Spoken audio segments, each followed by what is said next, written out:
What's up, everybody? Welcome back to the FloGrappling Show, a.k.a. the worst show on the internet. As always, I'm Trey Robinson. We got Big Uncle Reed right here, and Daddy Slack Barrett. He's behind the camera. You know, he's on the ones and twos for real this time, switching it around, getting the mics all level, getting the production going, because, you know, they kicked us out of the studio. Yeah, a little new setup here. Yeah, so... You know, to give you guys a peek behind the curtains, I know you guys like to know what's going on with us, what's going on with the company and everything. Flo's in the process of switching offices right now for 2026, and our studio got taken away. So, you know, now we're in an undisclosed living room. We got little Ham back here. We got Ham holding it down with us, too. Give us a big prediction for 2026 grappling. Perfect. Yep, Nailed it. I agree, Ham.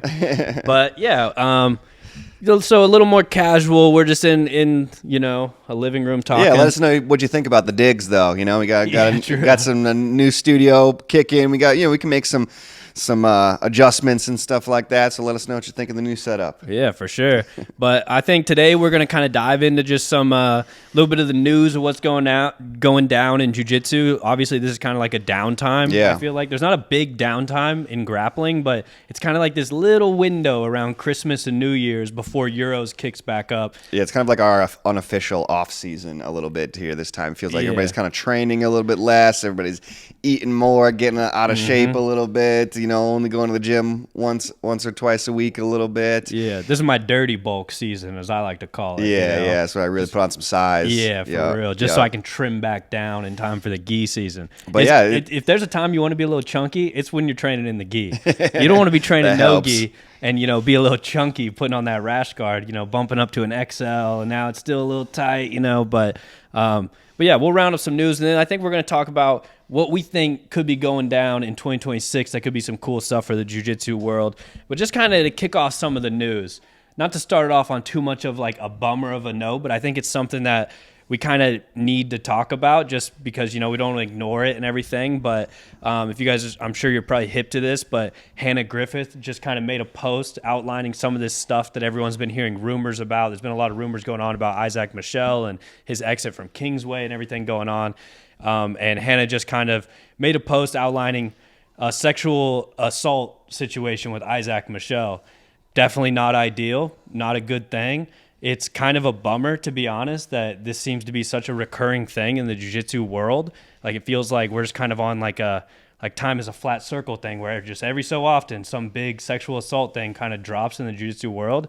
And to be honest, if I'm being, you know, candid, that's a little bit of one of the parts of the jiu-jitsu world that bums me out. Kind of bums me out to be a part of a community that has that much sexual kind of deviancy going on and everything. But so, yeah, I don't know. Not a good situation. Yeah, big bummer, of course. But, you know, happy to hear that it's being handled kind of the appropriate way. It sounds like John and Gordon from Kingsway and Craig, too, have been, you know, kind of on it from Jump Street and have been kind of handling this situation. Obviously not a situation anybody wants to handle and go through, you know, and just hope that all the victims are, you know, going to be able come out of this okay and everything like that, and hopefully, you know, some good can come out of it, and hopefully this, like you said, this is something that kind of we need to address in the jiu-jitsu community as a whole, really, to be honest, just because this type of thing has been a little bit more recurring in the jiu-jitsu world over these last several years. You know, it's probably been going on for longer than that, but it seems like it's getting brought to the light. Yeah, getting brought to the light a lot more. And you know, obviously, if there's anything that you're experiencing or anything like that, there are resources for you to check out and stuff like that. Safe Austin is one here in Texas. But yeah, just not a great thing, and something that we as a jiu-jitsu community as a whole kind of really need to stamp out and really tell everybody that we genuinely have a zero tolerance policy for this type of thing. Jiu-jitsu is for everyone. That's what one of the things I love about jiu-jitsu. Whether you're 80 years old, whether you're 5 years old, you can train jiu-jitsu. It's like whenever you're trying to get someone to train, they're like, "Oh, I just don't think it's really for me." It's like, no, bro, it is for you. You just don't realize that yet. It's like every single person can do it. So jiu-jitsu is for everybody. It's inclusive. It's one of the greatest communities I've ever been a part of. It's a global community. I've met some incredible people and got to travel the world and things like that. Jiu-jitsu is incredible. But you know, obviously there are some things that just happen in this in what we're doing here. Jiu-Jitsu is a very close contact sport and stuff like that. So, hopefully we can kind of get that figured out in 2026 and beyond, because like I said, it's just Jiu-Jitsu is a great thing for everybody, and we want to show it off in its most positive light. And it's hard to do that when people are, we have bad people in the community doing bad things. It's not good. 100%. And obviously there's like a lot of stuff going around about this situation.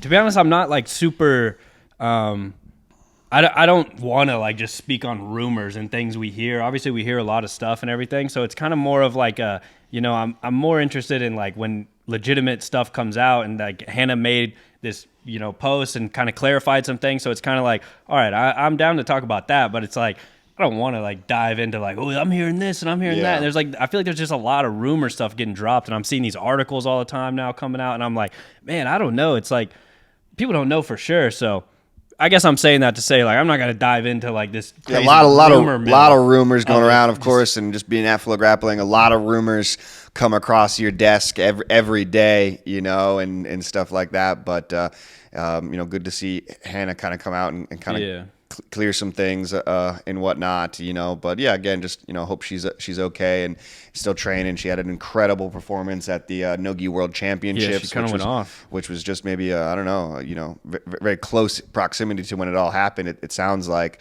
So can't wait to see her kind of flourish continually in jiu-jitsu. And like I said, just happy that John and Kingsway crew really took this as seriously as it needed to be taken. So shout out to those guys and everybody for trying to make these mats a safe place. That's what we all deserve, is for the mats to be a safe place. Definitely.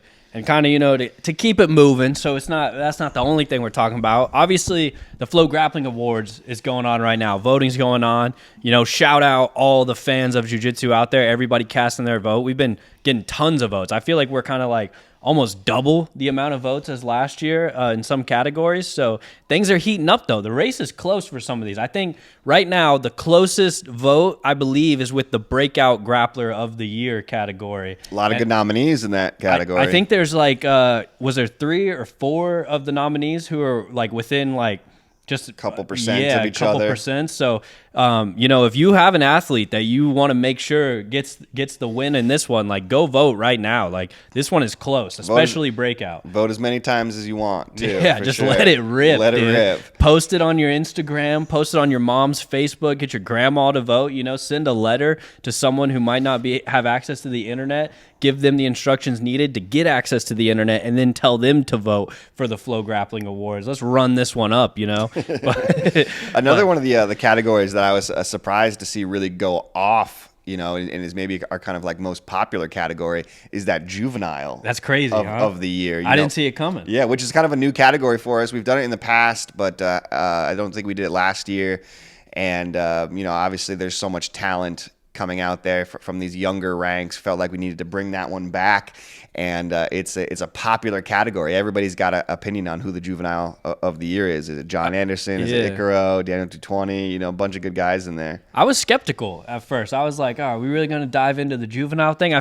Obviously I know the juvenile jiu-jitsu scene is blowing up right now. Like if you're watching juveniles at ADCC Open or the Youth World Championship, even IBJJF juvenile stuff, it's like there's incredible jiu-jitsu going on in the juvenile categories, but it's also just like it's a rabbit hole. You start diving into some of this. I know a lot of people are saying JP Tran should have been nominated. Yeah. Maybe we missed the mark there. Shout out JP Tran. He had an absolutely stellar year, incredible year, and the future is extremely bright for JP. It's sometimes it's hard for us to really narrow it down to just six members. We opened it up. We used to do 5 nominees, and we had to open it up to 6, and thinking about opening it up to 7. Yeah, I know. And probably 10, and then and then maybe we just might list every possible grappler and just have an open ballot. You just have to write the name of the person you think, but it's cool to see like so many people. I think there might be like double the amount of juvenile votes as like our next biggest category. So it's kind of insane to not just have overall this year the FloGrappling Awards is bigger than ever, but now to have reintroduce the juvenile category and everyone is voting on that. There's people going onto the forum voting for juvenile and not casting a vote for grappler of the year. That's nuts to me. That there's like so many dedicated juvenile, like I assume it's family and stuff, but can't just be family. Yeah. So it's kind of nuts to see, but so that's a cool one. Obviously male and female grappler of the year, those ones are kind of close as well. So cast your votes there, but feels like a good year. A lot of good nominees and everything for the grappling awards this year. Definitely. It was a crazy year just having CJI back, and that kind of mixes everything up. But it was just a great year for the IBJJF, I feel like, as well. We're just coming off Nogi Worlds, and that was such an electric tournament, but you forget about all the craziness that happened in the gi season with Adam Wardzinski in the Grand Slam and Tynan killing it, and Joao Biznagas, Kyle Tara ankle lock from Worlds and stuff. But so much great stuff happened at Euros and Pans and stuff. It really just gives us a solid kind of season, when you have all this IBJJF stuff going on. And then we had a couple ADCC trials. Obviously, I'm super amped on ADCC in 2026. I can't wait to go to Poland. I think Poland's going to be incredible. From what I've heard, they've already sold a ton of tickets and everything like that. So I think if we go to the biggest venue in Poland, the place is sold out. You got Pavel Jaworski on the mats. I'm kind of crossing my fingers that Adam Wardzinski will get on the mats and do a little legacy bid, maybe. Yeah, he's retired from the gi, but I'm not sure if he's retired from no gi. Yeah. I saw a lot of great people. Declan Moody had a huge year. In 2025, he's nominated for Breakthrough Grappler of the Year. I think we're really going to see Declan kind of break through. But crazy year. Definitely a lot of ups and downs, a lot of wild stuff. But 2026 should be fun too. Yeah, I think we'll get into some 2026 previews. Probably, here shortly, honestly, because another thing I wanted to talk about is one of the big events that's going to be going down early on in 2026. So when 2026 kicks off, we got a couple big ones. Obviously, we're going to Europe, to kick off the 2026 grappling year.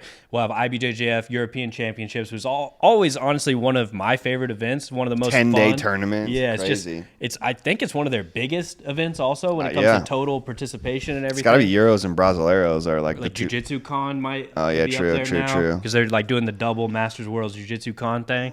But Euros is just an epic event. It also really kicks off the IBJJF gi season, so it's always a lot of fun. Everyone's kind of got a good vibe, a good energy going around. So it'll be sick to kick it off with that. Dude, I love Lisbon. Yeah. I love Lisbon. It might be. You never went to Paris for it. I never went to Paris. It's true, but Lisbon just might be my favorite place that we get to go. What do you like about it so much? I don't know.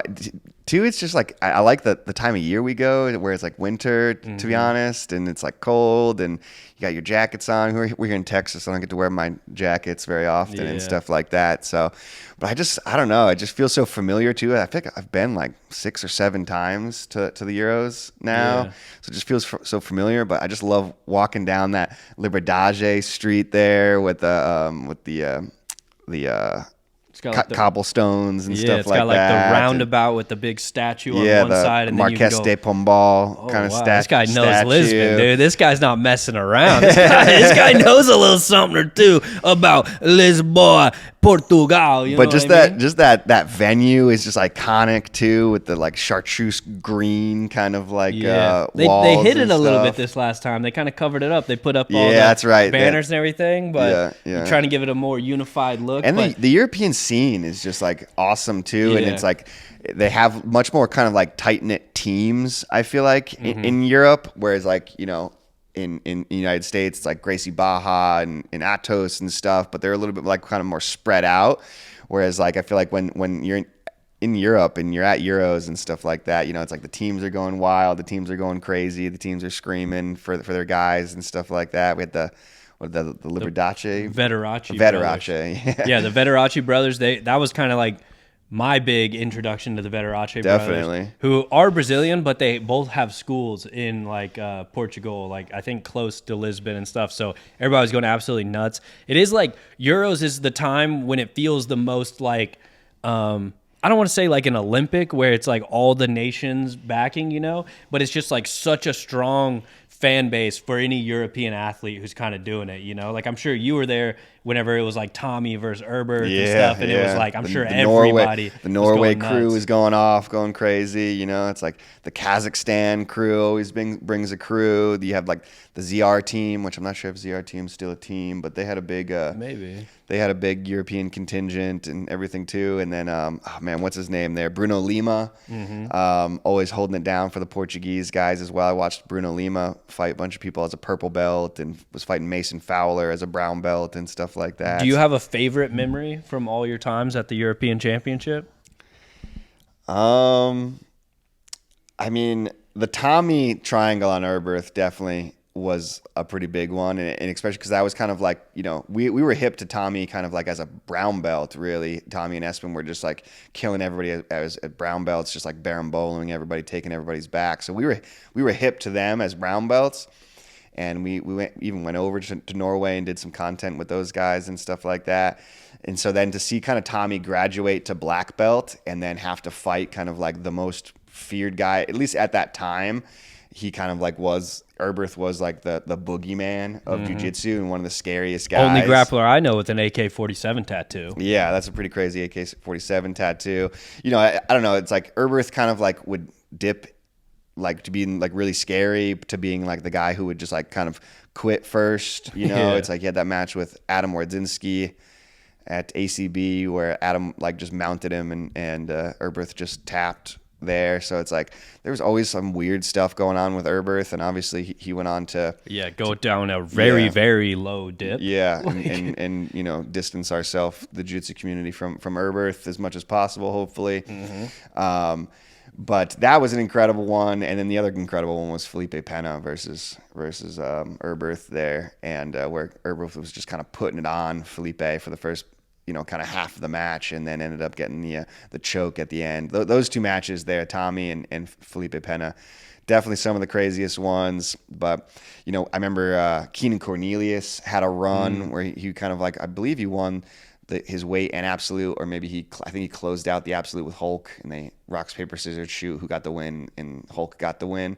So I think technically maybe he got gold and silver from that tournament. But that was like when Keenan was kind of like at the height of Keenan, just like every time he was on the mats, he showed like a crazy new lapel technique that nobody had ever seen before. And he's submitting Victor Honorio and Adam Wardzinski and like all these crazy dudes with just techniques that nobody had ever seen before. So I do remember that being a pretty special tournament from Keenan Cornelius, doing the Gubber guard stuff and like the omoplata Gubber guard stuff that he was doing and whatnot. Yeah. Do you have is there anything you're predicting for this year's European Championship? I don't know if I know registration is like 95% full, so it's going to be pretty epic. A lot of people, it seems, are getting in there. I don't know if I've really looked enough to give like a full I just think that this preview. is 2026 is the year that Europe really solidifies themselves as a powerhouse in grappling. I think, you know, whether it's Poland or London or somewhere else, you know, I think like the runway is there for Europe to really kind of like let everybody know that, you know, America's got great jiu-jitsu, Brazil's got great jiu-jitsu, but Europe now is right in line with the top countries in jiu-jitsu and stuff like that. And just with ADCC being in Europe and, you know, obviously IBJJF Europeans coming up, there's more talent than ever in this European scene. We got to see, you know, little Nico win the ADCC trials. So we got a lot of these young cats that have been kind of watching the Ono Flanagans and watching the Taylor Perrimans and watching the Charles Negromontes and stuff like that, watching the Adam Wardzinskis now for these last kind of several years. And so it's time for this kind of next generation of European grapplers to really start kind of, you know, making a stamp in jiu-jitsu. And I think that's my biggest, you know, I'm not sure if it's a prediction or anything like that, but I do think we're going to see a lot of European champions. We just saw a bunch of European champions at Nogi Worlds, Shea Montague, Pavel Javorsky, a couple others in there. If I'm forgetting, you know, of course, Anna over there in Spain and stuff like that. But I just think that we saw a little bit of it at Nogi Worlds, the Europeans breaking through, and I think we're going to see a lot more of that in 2026. Yeah, I think it's a good take. I think Nogi Worlds is a good indicator of like how well some of these Europeans are doing. Like even if you look at the brown belts, Marlon Tajik, you know, Swedish grappler, trains at Atos as well, but is from like Sweden, trains in Stockholm there, and he ended up getting double gold in the brown belt. So it's like, yeah, it feels like Europe has been right there for a while now. Yeah. Obviously, you know, like some of the pioneers, like you have Theon Davis go out and become like the first European champion. You have Adam Wardzinski come out, become the first male European champion, then become the first European to do the Grand Slam, you know? So it's kind of like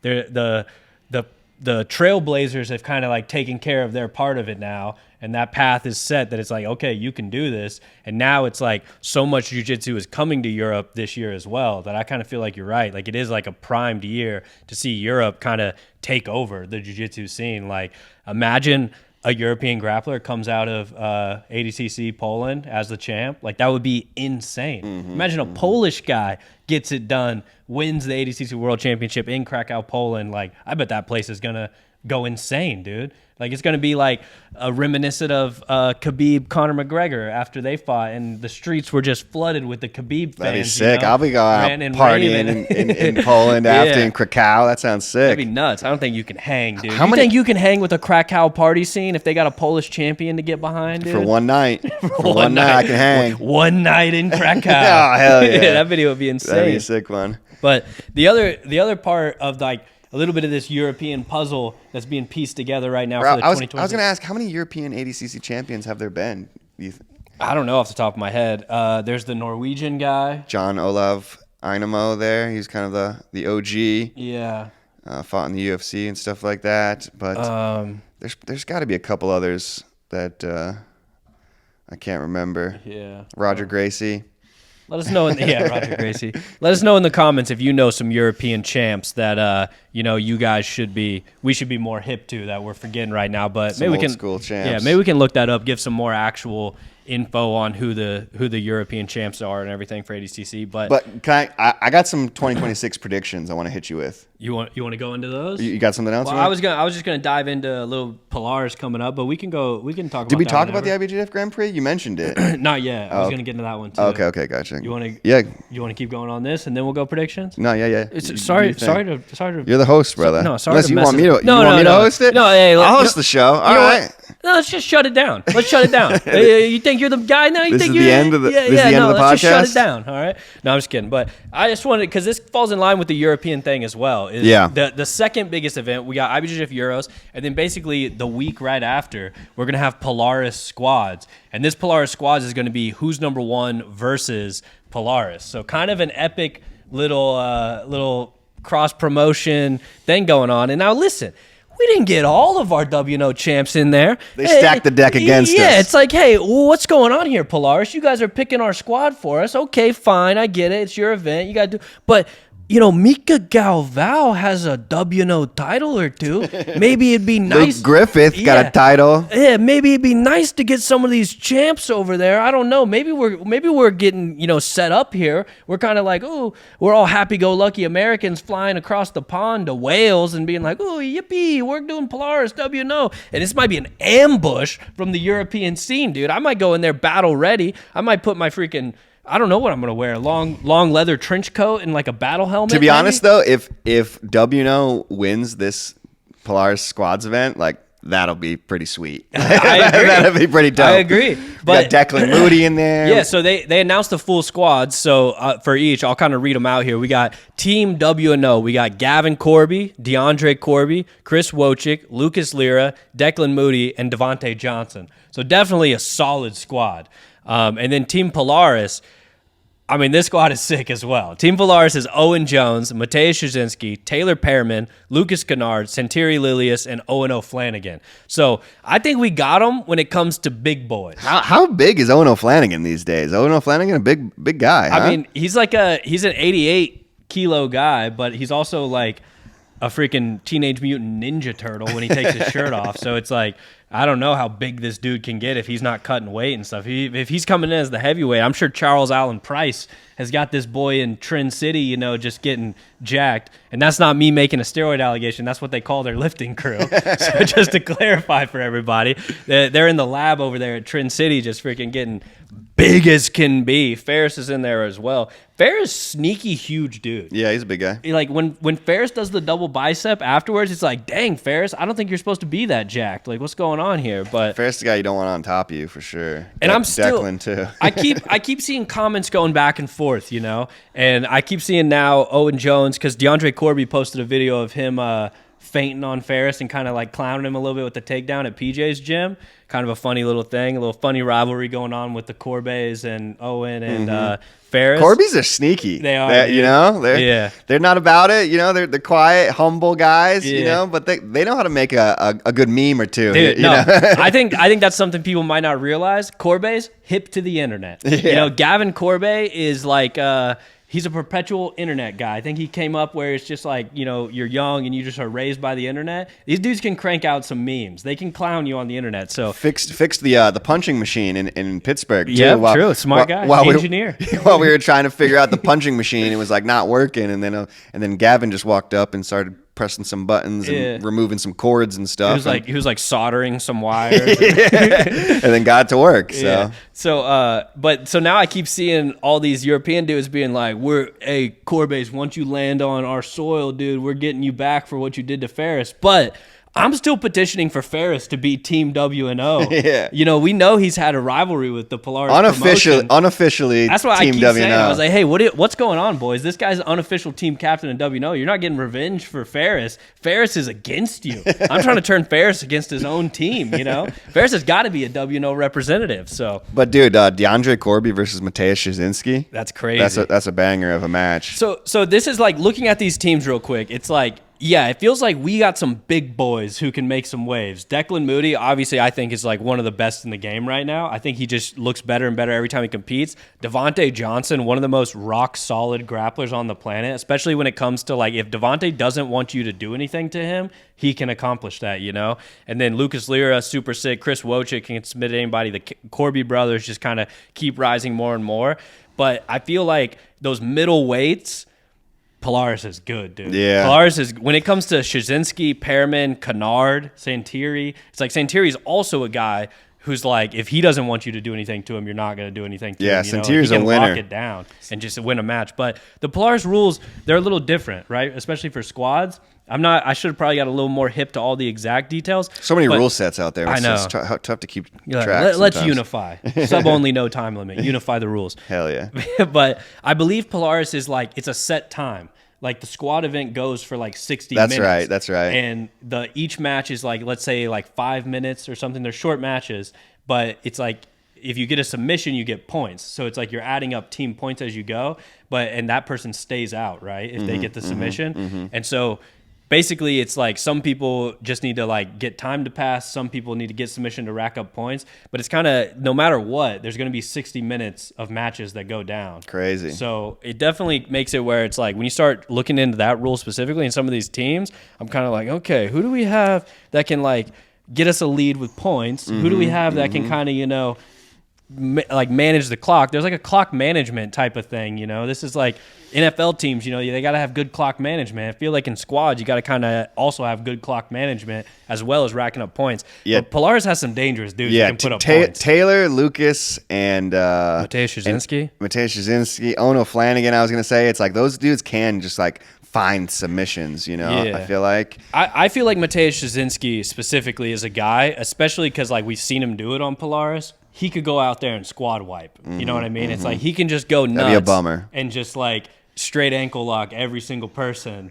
And then like now that they're just up whatever it is, like 5 points, and like no time has passed. Now we finally, Devontae gets Mateus out, but then it's like now we have a fresh Taylor Pearman who's getting to go again. It's like, that's a little scary. There's some dangerous dudes. Obviously, we got guys on our side who can do that as well, like Chris Wojcik and Lucas Lira, Declan, obviously. But I don't know. When it comes to like this format of racking up points, like I'm worried a little bit. I'll admit it, dude. I'm a little worried. I need Ferris to get the team right. Ferris, if you're listening, dude, Connect with us. We got to get you Get as the the team team right. captain. All right. We need a leader. We need you in a tracksuit, mat side, just like you can wear a suit jacket, no shirt underneath. Show everybody how jacked you are. We got to get these boys right, but we need you to flip on Team Europe. You're a W&O guy now, bro. You need to stand by that. You need to commit to it.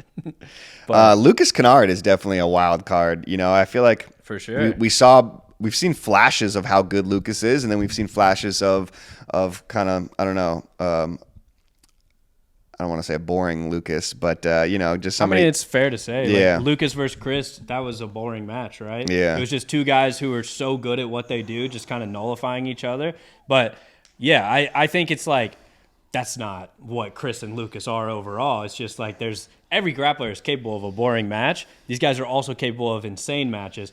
But I also think, like, I don't know, like Chris came out after his last WNO match and was like, yeah, all you haters who said I'm one-dimensional and couldn't do other stuff, like, suck it, Not his exact words, but, like, he's basically like, I can sweep, I can pass, yeah. So it's like, I think these dudes match up again, and, like, they're probably going to want to ball out, Like, they're not going to want that hate of another boring match on their resume. So I think this one could be sick. Yeah. I also just think Excited Polaris for it. squads brings a dynamic where it's like, it's not low stakes by any means. Like, there's honestly a lot riding on this one, especially representing WNO and representing Polaris, like promotions kind of representing each other, especially with the innate tie-in of like Europe versus kind of America, to some degree. I think there are high stakes, but it does feel like a promotion that allows people to just kind of like let it rip a little more. It's like, you don't lose ADCC if you go out there and just like throw some crazy shit at the wall and see if you can get a submission.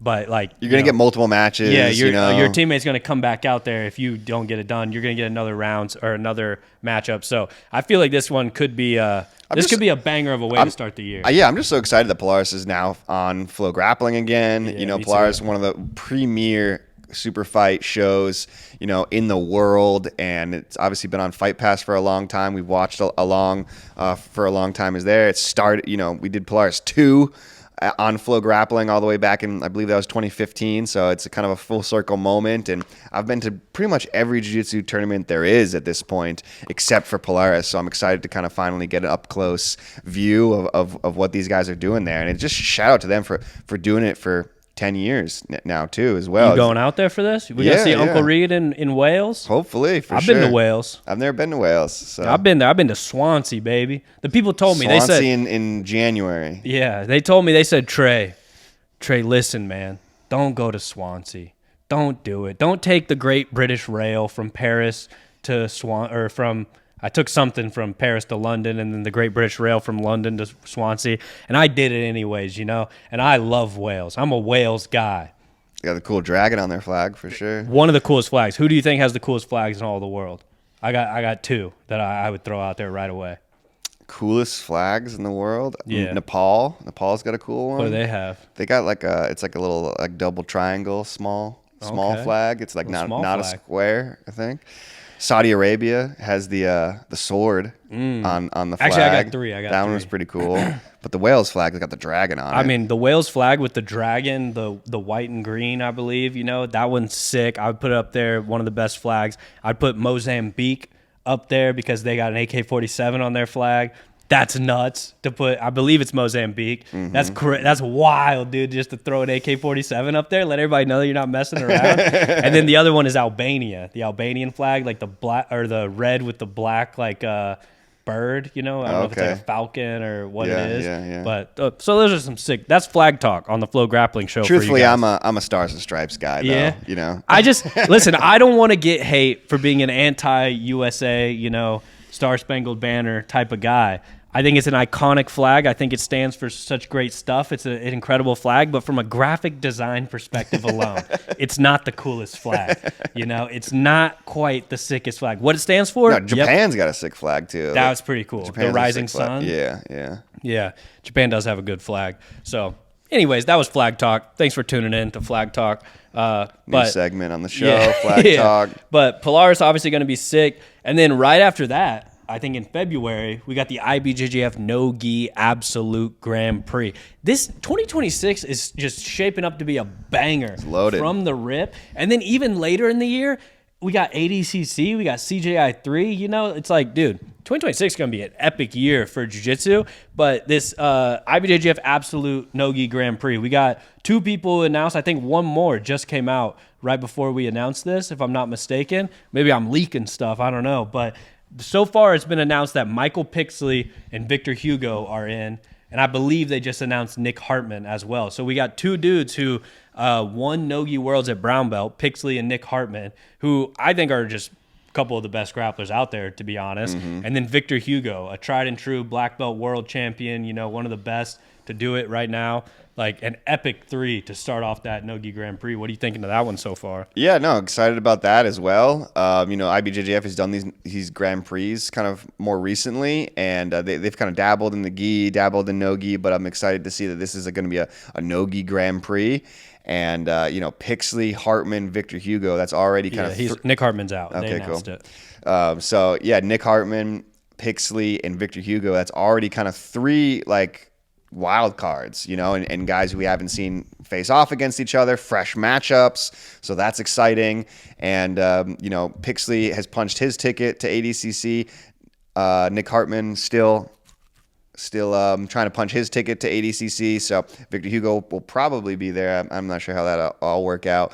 But so I think definitely a lot of implications for, you know, kind of world titles being won later on in the year. But just super excited to see Pixley at black belt. Of course, we saw Pixley have that great match with Marigali at the last ADCC World Championships. He's been mixing it up in the brown belts for a long time now, and now we're finally going to see him fight Victor Hugo. Like that's crazy. That's crazy, you know. And obviously, I'm sure there's going to be some other big names that are going to kind of come through there as well. But to be honest, I haven't heard of it. Like I haven't heard any murmurs or any rumors of who actually is potentially going to be in this one. Do you have any predictions or people that you think might end up rounding out this bracket or that you would like to see in this bracket? Anything like that? I feel like I have a couple. Like I think if it depends how much they're going to skew it towards big guys versus how much they're going to mix in some of the lower weights and everything. I feel like Nico Magličić could be someone that could potentially that's a great get in idea. the mix. I think Roosevelt Souza, because he's just coming off of, you know, No-Gi Worlds double gold, like would kind of make sense, especially in the IBJJF ecosystem, to put him in the mix. But yeah, I don't know. You got anyone else? I mean, I was just gonna say maybe somebody like a Mark McQueen, even like he's not really in the IBJJF circuit. He's definitely more on the in the ADCC Open circuit and stuff like that. But Mark McQueen might be somebody interesting to kind of throw in there. He did like No-Gi Worlds last Did he? year and Okay. stuff. Yeah, I believe he was a brown belt. I don't know if he's got his black belt yet or not. But yeah, there's definitely like a lot of solid dudes to get in there. It sounds like they're going big guys. You know, if you're gonna have somebody contending against a Victor Hugo and stuff like that, you kind of need some bigger guys. They'll probably throw Fabricio Andre in there. Just Fabricio Andre is just the ultimate. Fabricio Andre would be sick. Like Fabricio Andre is just like, for some reason, the guy who always ends up in these absolute brackets. So maybe he'll be in there. You know, Ferris? That'd be crazy. Yeah, Ferris in the mix. Ferris in there. I don't. Mika's probably gonna be busy. That's probably around the time he'll have his baby, I would assume. But yeah. throwing Mika in there would be sick. Yeah, Mika would be crazy. Yeah, I think, you know, while we're on the trend of European guys, let's get some Euro grapplers in there. If we can throw Mateusz Szczynski in there, Taylor Pearman, you know, let's get one of these guys in there. Even Marlon Tajik. Yeah, Marlon Tajik would be epic as well. But so that one's gonna be sick as well. There's not a lot of other crazy news going on. I know Cage Fury went down. Some good wins there. Oliver Taza getting the win by triangle. Max Hansen. He won by heel hook. Jocelyn Molina also getting a submission win. So some good stuff there. And then kind of just an MMA type of tie-in. I believe Bia Basilio just signed to LFA. So getting Bia Basilio coming into the MMA world, which should be pretty epic. Another great representative of jiu-jitsu in the MMA world. All right, let me hit you with some 2026 predictions. I'm going to steal these right out the gate so you can't hit them. Okay. But I got 2 predictions for the 2026 season. So if you're an elite grappler, maybe now is the time to just kind of stop listening nobody gets their feelings hurt or anything like that. But no. Okay, so first prediction of 2026. All right. You ready? Yeah, it's born ready. Nicholas Marigali wins an ADCC title. Okay. in 2026. You think the big comeback? The big comeback for Nicholas Marigali is on the table. We haven't seen him in a year plus at this point. Obviously had some injuries and stuff like that. He's working back. We've been talking about getting him on Who's Number One for a little bit, but he's almost right there, I feel like. And I think that 2026 we're going to see a powerful, charged up, scary Nicholas Marigali who's coming back on a warpath. Okay. Good prediction. I like it. Good prediction. Yeah, a lot of people are throwing Marigali's name out there for the IBJJF Absolute Grand Prix. I don't know if he'll debut back on that, to be honest. I feel like he'll want some super fights to get back rolling and everything. Before he gets in a bracket. Yeah, but I like that prediction. Marigali, ADCC champion 2026. What's your next one? All right, next prediction. And this goes, I just think that there's just so much talent now in these kind of lower weight classes and stuff like that. There's a lot of names that maybe we don't even know about who are going to be making big waves in 2026. And there's just a lot of talent, I feel like, especially in that 77-pound division. Oh, man. So I'm predicting we are going to see a first-time champion at 77 this year. So that means... No Cade Ruotolo, no Mika Galvao. No Cade Ruotolo. I don't know. I if Cade comes back, maybe that changes things, but I just don't think Cade will come back. I think he's pretty set on his MMA aspirations, and he's obviously killing it over there and won and everything like that. So part of your prediction is we don't see Cade at ADCC 2026. I don't think we see Cade do jiu-jitsu really in 2026. I think he's just on the MMA route, and so I think that means somebody dethrones Mika at 77. Okay. That's my prediction. Wow. Do you think we'll see Mika at ADCC 2026? I think we will see Mika at ADCC. Because obviously it's like, it's going to be a crazy what happens with Mika in 2026 year. Yeah, a lot going on in his life, Him and Amit are obviously having a baby. Their baby's due pretty soon, I believe. So it's like, who knows what that changes, what it doesn't change, how much he wants to do, how much he doesn't want to do. So... it is going to be a crazy year for Mika. I'll be excited to kind of... Mika, don't hate me. Prove me wrong. Just dunk in my face. Yeah, true. Obviously, Mika's incredible. We haven't seen a whole lot of him, and we saw him a little bit at CGI. Didn't really kind of make the waves we were expecting him to make at CGI. And then, obviously, he's kind of moving around, he's got the baby, got a lot of things to focus on. I'm not sure if jiu-jitsu is going to be kind of the number one focus as it's always been in his life. Yeah. This will kind of be a new chapter in the life of Mika Galvao, where he's maybe not able to just pour every ounce of his life into jiu-jitsu, so do you have prospects that you're like, these are some of the guys I think potentially, or do you even want to get into the prospect talk of 77? I honestly just think that we haven't seen the best 77s yet, I think we are going to see some kind of new guys kind of come onto the scene and make a lot of waves, and just like we saw in 2022 where it was the kind of Cade and Mika kind of were taking out all the legends and the veterans and stuff like that. It's like this type of stuff happens in jiu-jitsu. It's a young man's game for sure, and Mika's still a young man, of course, and it's very, very possible he proves me wrong, of course. But I don't know. I think we're going to see some shakeups in that division. Okay, I like the prediction. I think it's a fair one because, to be honest, you also still have some tried and true veterans in the mix who aren't ADCC champions yet, who could still get it done. First guy who comes to mind for me is Dante Leon. Dante Leon isn't yet an ADCC champion, but that feels like a guy who he's always right there. He always has a super tight match. It's one little deciding thing maybe ends up taking away his championship run. Last year we see him lose early on, but then come back and submit Mika in the absolute. So it's okay, he's capable of submitting a guy who just won the 77 kilo division. So it's I don't know. Even Dante would fall into that category. Stuff PJ Barch, there's a lot of dudes like that. Elijah Dorsey, who are still kind of pretty proven, about as proven as a grappler can be. Yeah, no, you're right. Could do it. But then also, like you said, there's this new crop that could come and make waves. So Pavel's at 88 though. Pavel's at 88, yeah. But Joseph Chin technically at 88, but like who knows? He could go back down to 77 and make a run there. But so yeah, I don't know. I like that one. I will say that I don't have a great prediction. as you drop these predictions that sound like you've given them some thought and some, like maybe there's some good reasoning behind them. I'll say I don't have a great prediction. I will say, honestly, like I think one thing I was going to say is like I think maybe 2026 is when we do see a European win ADCC.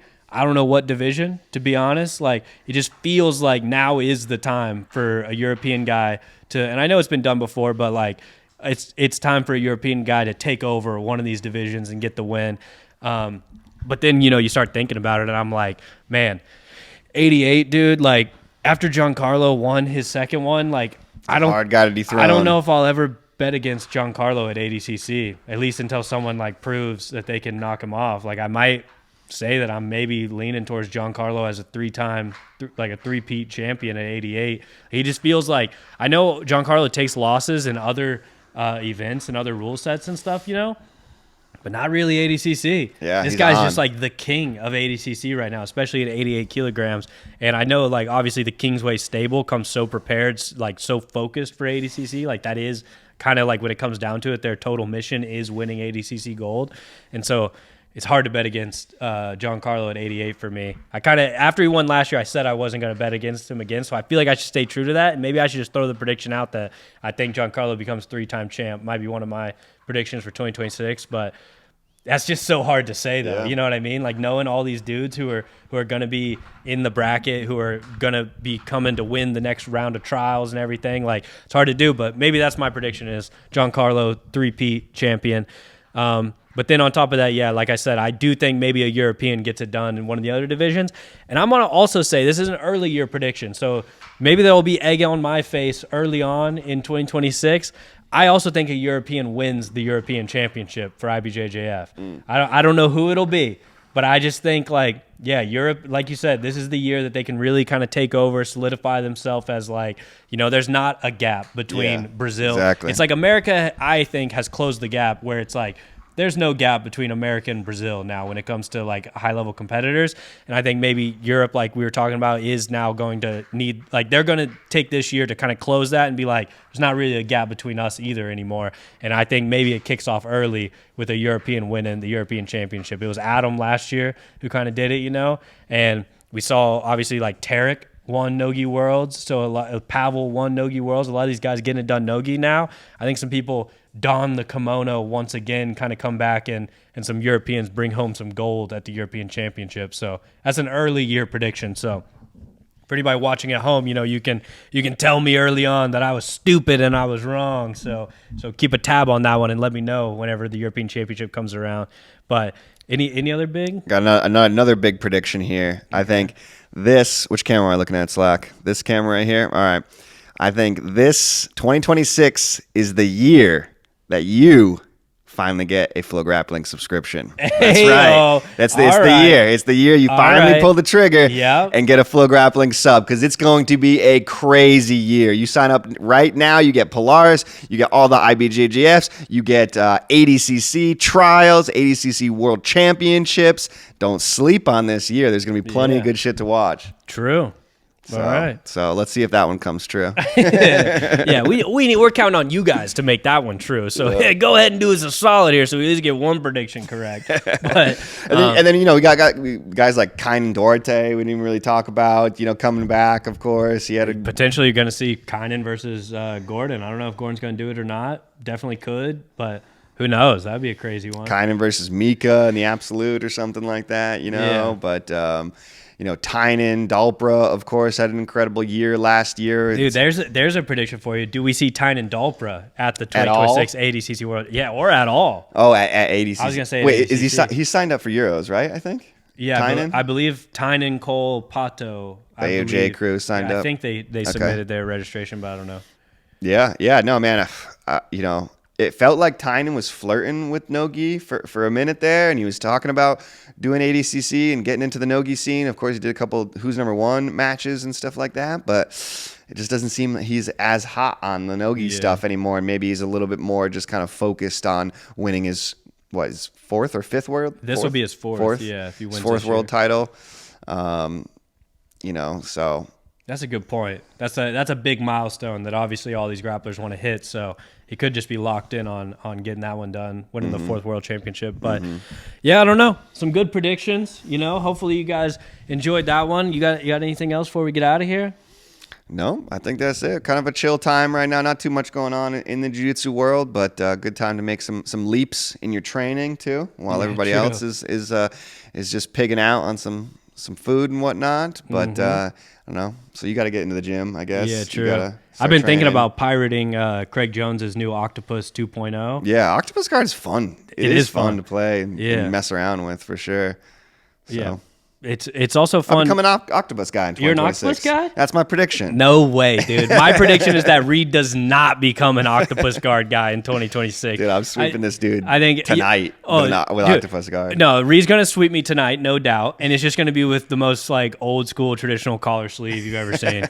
It's just the same as always. It works, Yeah, I can't stop it. But hey, there ain't no innovation going on in that game, brother. Just I figured out something that works. I'm going to stick to it. That's Reed. So... And he beats me up with it. I can't deny that, but once I learned that octopus guard, the biggest lie jiu-jitsu ever told, it's not about positional dominance. It's about constant movement and transitions, is a quote from Craig Jones in his recent YouTube video talking about Octopus 2.0. If you guys haven't seen that, go watch that video.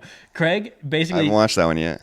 Craig goes line by line, kind of in his cadence, and you have no idea what the next line is going to be the entire video. It's just a constant stream of just left turns. What the hell is Craig gonna say next, dude? It takes you all over the place. It's a deep dive into philosophy and guard and human nature and just all kinds of stuff. Political discourse and I don't know. Go check that one out. I had no idea what was coming next that entire video, but.